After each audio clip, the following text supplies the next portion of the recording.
જે રીતે છત્રી સમાજની લાગણી દુભાણીને છત્રી સમાજના આગેવાનો સાથે જે ભાજપ વ્યવહાર કરી રહી છે, જાણે આતંકવાદીઓ એવો વ્યવહાર કરી રહી છે.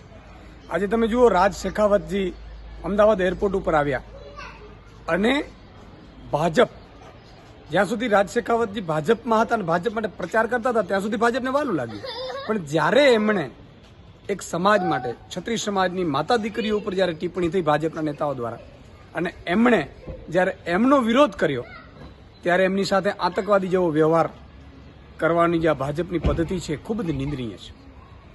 માત્ર અહીંયા જ નહીં, વિવિધ જગ્યાઓ ઉપર ખોટા ખોટા કેસોમાં છત્રી સમાજના યુવાનો સાથે કેસ કરવામાં આવી રહ્યા છે. આ ક્યાંની તાનાશાહી છે? તમે વિચાર કરો, કોઈ માતા બેન દીકરીઓ ઉપર કોઈના ઘર ઉપર ટિપ્પણી કરે તો શું એ સમાજ, એ વ્યક્તિ, એ આગેવાન ચૂપ બેસશે? અને તમે માફી માંગીને છટકી જવા માંગો છો? આ ભાજપની છત્રી સમાજ વિરોધની માનસિકતા દેખાડે છે. તમે 2 ઉમેદવારોનો જ્યારે વિરોધ કર્યો પાર્ટીમાં આગેવાનો, તો તમે 2 ઉમેદવારો બદલી નાખ્યા. પણ જ્યારે છત્રી સમાજ એક ઉમેદવારનો વિરોધ કરે છે તો છત્રી સમાજની લાગણી તમને દેખાતી નથી. 15 કરોડ છત્રીઓ છે, છત્રી આગેવાનો છે, અને એમના ઇતિહાસ તપાસજો. છત્રીયાણીઓ જ્યારે રાજપૂતો યુદ્ધમાં જતા હતા ને ત્યારે એવું કહેતો હતો એ માતાજીઓએ કે કા મરજે કા મારજે, પીઠને દેખાડજે લગાડ.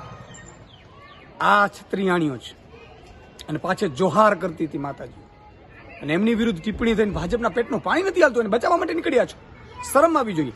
તમારી પોલીસ મુન્દ્રા પોર્ટ ઉપર 21,000 કરોડનો ડ્રગ્સ પકડાયું, એ ડ્રગ્સનો આરોપી પોલીસ જાપ્તામાંથી ફરાર થઈ ગયો.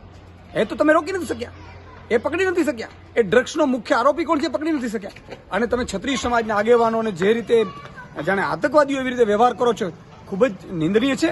અને આનો બદલો તમને આ લોકસભાની ચૂંટણીમાં છત્રી સમાજની સર્વ ગુજરાતીઓ દેખાડશે. જય હિન્દ, જય ભારત.